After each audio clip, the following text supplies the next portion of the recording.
मुजफ्फरपुर के माड़ीपुर निवासी अनुभव की कहानी बेहद प्रेरणादायक है। बचपन से ही दिव्यांग होने के बावजूद उन्होंने कभी हार नहीं मानी और अपनी लेखनी को ताकत बनाकर देश भर में एक अलग पहचान बनाई। मात्र 9 साल की उम्र से कविता लिखना शुरू करने वाले अनुभव की रचनाएं इतनी प्रभावशाली रही कि वर्ष 2022 में उनकी एक कविता माँ को एनसीईआरटी की किताबों में जगह मिली। अनुभव की माँ डॉक्टर आरती कुमारी खुद भी एक कवित्री हैं। उन्होंने हमेशा अपने बेटे को भावनात्मक और मानसिक सहयोग दिया। अनुभव बताते हैं कि माँ और नानी ने उन्हें कभी यह महसूस नहीं होने दिया कि वह किसी से कम है। शुरुआती दिनों में जब उन्हें कई स्कूलों से नामांकन तक नहीं मिला, तब उन्होंने दिल्ली जाकर अपनी पढ़ाई पूरी की। आज अनुभव 12वीं पास कर स्नातक की पढ़ाई कर रहे हैं और कई प्रतिष्ठित पुरस्कार भी प्राप्त कर चुके हैं। उनकी लिखी किताब चिड़ियों का स्कूल विशेष रूप से चर्चित रहा है। डॉक्टर आरती कहती हैं कि एक लेखक का सपना होता है कि उसकी रचना राष्ट्रीय स्तर पर प्रकाशित हो और उनके बेटे ने यह सपना साकार कर दिखाया। अनुभव आज युवाओं के लिए एक मिसाल हैं, जिन्होंने सीमाओं को नहीं, संभावनाओं को देखा।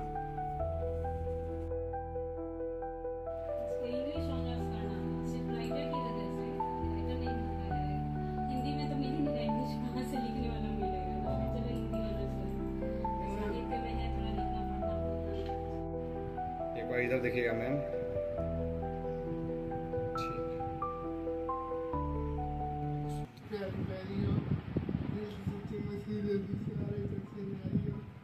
मेरे मन में जोश तुम्हें से तुमसे ही प्रकाश, मैं साथ तुमसे आता, तुम पर ही विश्वास। बहुत सुंदर। ठीक है मैम, जाते हैं। मेरा नाम अनुभव राज है, मुजफ्फरपुर बिहार। अच्छा, आपने एक पुस्तक भी लिखी है, क्या नाम है उसका? चिड़ियों का स्कूल। चिड़ियों का स्कूल। तो कविता लिखने का प्रेरणा कहाँ से मिला? मुझे मेरी कविता लिखने का प्रेरणा मेरी नानी से और मेरी माँ से मिला। कब से आप लिख रहे हैं कविता? मैं कविता बचपन से लिख रहा हूँ, जब मैं 9-10 साल का था। अच्छा, आपकी एक जो है कविता एनसीईआरटी की किताब में भी छपी है, कब छपी थी उसे बता सकते? 2022। कौन सा कविता है वो जो छपी है आपकी एनसीईआरटी? मेरी कविता है माँ तुम कितनी भोली भाली कितनी प्यारी प्यारी हो। माँ तुम कितनी भोली भोली भाली कितनी प्यारी प्यारी हो, दिल से सच्ची मिश्री जैसी सारे जग से न्यारी हो। मेरे मन में जोश तुम्ही से तुमसे ही प्रकाश, मेरे मन में जोश तुम्ही से तुमसे ही प्रकाश। मुझ में साहस तुमसे आता, मुझ में साहस तुमसे आता, तुम पर ही विश्वास। माँ तुम कितनी भोली भाली कितनी प्यारी प्यारी हो। कैसे प्रेरणा आई और कब से आप कहानियां लिखना शुरू किए, किससे सीखे ये सब? मेरी माँ से, क्योंकि मेरी माँ मुझे बचपन से ही बहुत सपोर्ट करती है। मेरी माँ खुद एक पोएट है और मेरी माँ मुझे बचपन से सपोर्ट करती है। कविता, कहानी, गजल। आप कह सकते हैं कि मेरी माँ एक बहुत अच्छी मेरी दोस्त है, सलाहकार है और मेरी माँ ने मुझे हर चीज़ में सपोर्ट किया है, चाहे वो फिजिकली हो, इमोशनली हो या मेंटली हो। आज तक एक आंसू मेरी आंख में नहीं आने दिया है। मेरी माँ मेरी सबसे अच्छी दोस्त है। जैसा कि जानकारी मिली, विकलांग है आप, आपका जो आधा शरीर है वो काम भी नहीं करता है, तो कैसे प्रेरणा, लगातार मोटिवेशन कहाँ से मिला इतना करने का? कुछ जो उम्मीद है, हौसला है, जोश है वो? सोहनलाल त्रिवेदी सर की कविता है कि लहरों से डरकर नौका पार नहीं होती, कोशिश करने वालों की हार नहीं होती। तो ये जो कविता है, इसको ही मैंने अपना मोटिवेशन बना लिया। और आपने कहा जैसा कि मैं दिव्यांग हूँ, और तो तरह तरह के लोग बातें भी बोलते थे मेरे बारे में कि अरे ये तो नहीं कर पाएगा, ऐसा शरीर है, कैसा कर पाएगा। कई स्कूलों में भी मम्मी गई एडमिशन कराने के लिए, तो वहाँ भी लोगों ने तिरस्कार किया कि सामान्य बच्चों के बीच में कैसे बैठ पाएगा या क्या इसका होगा आगे। तो ऐसे सब बहुत सारी बातें सुनने को मिलती रहती है ऐसे बच्चों को। मेन बात है कि ऐसे बच्चों का एक्सपोजर नहीं मिलता है, और मेरे जैसे जो बच्चे होते हैं वो इमोशनली बहुत अटैच होते हैं। अगर किसी से एक बार अटैचमेंट हो जाता है तो फिर उस इंसान को या फिर उस समय को नहीं भी भूल पाते हैं। हम लोग उसी समय में ज्यादा समय तक रहते हैं। दुनिया आगे चलती है, हम हमारा दिमाग वहीं पे पीछे फ्लैशबैक में अटका अच्छा रहता है। अनुभव, एक आखिरी सवाल, जी। जो आपके जैसे आम छात्र है, पढ़ाई लिखाई छोड़ देते हैं, सब कुछ मतलब थक जाते हैं, हार मान जाते हैं, जी। उनके लिए क्या कुछ संदेश दीजिएगा आप? मैं ज्यादा कुछ नहीं कहना चाहूंगा। मेरी एक कविता है कि माना हूँ कमजोर मगर मैं हूँ मजबूर नहीं। माना हूँ कमजोर मगर मैं हूँ मजबूर नहीं। मंजिल मेरी बहुत कठिन है लेकिन दूर नहीं। मंजिल मेरी बहुत कठिन है लेकिन दूर नहीं। माना हूँ कमजोर मगर मैं हूँ मजबूर नहीं।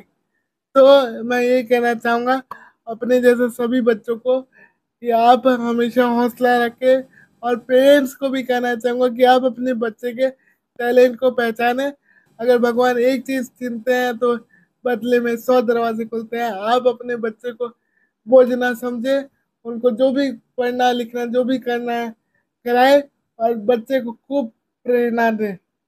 आपके बच्चे आपके प्यार के भूखे होते हैं, उनको और कुछ नहीं चाहिए होता है। क्या नाम हुआ? अनुभव राज। कौन से क्लास में है अभी? अभी मैं ग्रेजुएशन हिंदी में? Hindi honours LS college 24। कितना उम्र हुआ? 21। इस शो के प्रायोजक है मां भवानी रिकॉर्ड प्राइवेट लिमिटेड, मतलब a complete floor solution, new 0 mile Dadar road Muzaffarpur. ये तो बहुत ही खुशी की बात है और गर्व का विषय है, क्योंकि हर साहित्यकार की ये दिली ख्वाहिश होती है कि उसकी एक रचना भी कम से कम NCERT या SCERT में आए और बच्चे तक पहुँचे। तो ये तो बड़े बड़े साहित्यकार की जो इच्छा होती है, एक छोटा बाल साहित्यकार जिसने अभी लिखना शुरू किया है, नवोदित है, और उसकी रचना को स्थान मिलना NCERT में, ये बहुत ही खुशी का विषय है और हमारे लिए गर्व का विषय है। अच्छा, जो कितना चुनौती रहा है अनुभव का जीवन में, हम स्टार्टिंग की बात करें तो अनुभव का जीवन तो बहुत चुनौतीपूर्ण रहा है, आपके क्योंकि साथ कितना चुनौती रहा है? चूंकि आप एक माँ हैं और इस तरीके से बेटे को, जीवन को लेकर के आप चिंतित रहती है, तो कितना सामना करना पड़ता है, लोगों का ताना भी सुनना पड़ता होगा, और उस परिस्थिति में कैसे आप मैनेज करती है, संतुलन बना के रखती है? जी, आपने सही कहा कि ये राह तो बहुत आसान नहीं होती है। सबसे पहले तो अपने घर से ही ये स्ट्रगल शुरू हो जाता है, जब हमारे घर वाले ही ये समझते हैं कि ऐसा कैसे हो गया, क्यों हो गया, ज़रूर ऐसी बात हुई होगी, वैसी बात हुई होगी, वो समझना नहीं चाहते हैं। बहुत सारे पुराने मेंटालिटी के लोग होते हैं, जो मेडिकल की जो बारीकियाँ हैं या जो चीज़ें हैं, वो नहीं समझते और आज भी नहीं समझना चाहते हैं। तो घर से ही एक स्ट्रगल शुरू हो जाती है, लेकिन माँ अपने बच्चे को तो ऐसे नहीं छोड़ सकती है। इवन कि डॉक्टर ने भी ऐसा कहा कि आपका ये बच्चा जीवन भर दिव्यांग रहेगा। अभी से ही मैं बता दे रहा हूँ, क्योंकि ये डिले क्राई का केस है, जन्म के बाद ये रोया नहीं है, तो इसकी नसें सूख गई हैं। तो इस तरह का बच्चा सेरेब्रल पाल्सी का बच्चा है, तो ये आपको जीवन भर परेशानी रहेगी। तो आप इसको कहीं छोड़ आएँ, बॉम्बे में या कहीं और जहाँ पे भी ऐसे बच्चों को रखा जाता है। तो एक माँ के लिए ये सब सुनना बहुत ही कठिन है, और संघर्ष वहीं से शुरू हो गया कि इसको फिजियोथेरेपी कराना है, और इसकी पढ़ाई तो बहुत बात की चीज़ है, लेकिन जो दैनिक चीज़ें हैं, जो दैनिक क्रियाएं हैं, रूटीन वर्क है, वो भी ये खुद से नहीं कर पा रहा था, पलट नहीं पा रहा था, घोड़ा नहीं बन पा रहा था, जो एक माइलस्टोन होता है बच्चे के डेवलपमेंट में। तो एक एक स्टेप को पार करना है, ये बहुत ही चैलेंजिंग रहा है। उसके बाद फिर बहुत सारे सेशंस हमने अटेंड किए फिजियोथेरेपी के, और बहुत सारे NGO के माध्यम से जो चलाए जाते थे, वहाँ बहुत चीज़ें सिखाई गई कि आपके बच्चे को कितना पढ़ाना है, कैसे पढ़ाना है। तो वो सब किया, और अगल बगल के स्कूल्स में भी बहुत कोशिश की कि बच्चे का एडमिशन हो, वहाँ भी समस्याओं ने अपना रास्ता नहीं छोड़ा। तो खुद से ही घर में ही जो भी चीज़ें हुई, इसको पढ़ाना है, लिखाना है, या स्ट्रॉन्ग बनाना है, कॉन्फिडेंस डेवलप करना है, और बाहर भी ले जाना। कई बार पेरेंट्स क्या करते हैं कि ऐसे बच्चों को घर में ही रहने देते हैं कि नहीं, बच्चे बाहर को नहीं ले जाना है, बाहर वाले क्या बोलेंगे। लेकिन हमारा ये प्रयास रहा है कि ये सामान्य बच्चों की तरह ही मैं इसको अपना बाहर ले जाती हूँ, या इसके पिताजी बाहर ले जाते हैं। कई कार्यक्रमों में अनुभव आमंत्रित होता है, तो वहाँ भी इसको लेके जाते हैं, और कई सम्मान से भी सम्मानित है अनुभव। तो वहाँ भी हमारी कोशिश होती है जब कि बाहर किसी से भी आमंत्रण आता होगा जी। तो कितना खुशी मिलता है जी, ये बहुत खुशी की बात है कि कम से कम समाज इसको एक्सेप्ट कर रहा है कि हाँ ये बच्चा भी किसी लायक है और उसको सम्मानित कर रहा है, उस दृष्टि से देख रहा है, तो वो उस समय मेहनत सफल लगती है एक माँ के लिए कि चलो मेरा बच्चा अब कॉन्फिडेंस के साथ समाज में जीने लायक अपना सर उठाकर जी पा रहा है, और ये उसके लिए बहुत बड़ी उपलब्धि है कि समाज उसको एक्सेप्ट करे। और ये खुशनसीबी रही कि इसको उच्च शिक्षा में अच्छे शिक्षक मिले हैं और जो इसको बहुत ही प्यार करते हैं, सम्मान करते हैं। और ऐसे बच्चे आइडेंटिटी के उनको अटेंशन चाहिए होता है, प्यार चाहिए होता है, अगर प्यार मिलेगा तो वो बहुत आगे बढ़ जाएंगे। अच्छा, एज अ गार्जियन आप जो है अन्य जो अभिभावक उनको क्या कुछ सलाह देंगे जिनकी जो है पहले से ये सोच है कि ऐसे बच्चे कुछ नहीं कर सकते हैं, इनको छोड़ दिया जाए? मैं तो यही कहना चाहूँगी कि बच्चा तो आपका अंश है, उसको ऐसे बोझ मान के या छोड़ देने से या किसी भी तरीके से इग्नोर करने से तो कोई बात नहीं बनेगी। आपको उसके प्रतिभा को पहचाननी पड़ेगी, कोई तो उसके साथ कुछ तो स्ट्रॉन्ग पॉइंट होगा जो वो बेहतर कर पा रहा है। ज़रूरी नहीं कि वो पढ़ लिख के बड़ा कलेक्टर बने, बड़ा ये बने, या फिनेंशियली ही वो आपको सपोर्ट कर सके, लेकिन वो अपना दैनिक कार्य भी कर पाए या अपने आप को बोझ ना समझे, इस कॉम्प्लेक्स में नहीं जिए। इसके लिए तो आपको ही थोड़ा सकारात्मक रवैया अपनाना होगा और उसको भरपूर प्यार और हौसला देना होगा। क्या नाम हुआ? मैं डॉक्टर आरती कुमारी। क्या करती है? मैं सहायक प्राध्यापक हूँ Sitamarhi institute of technology Sitamarhi में।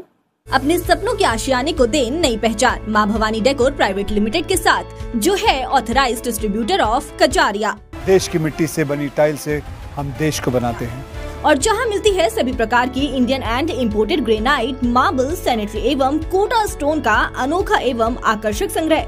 New 0 mile Dadar road, Muzaffarpur. Call 9162478111।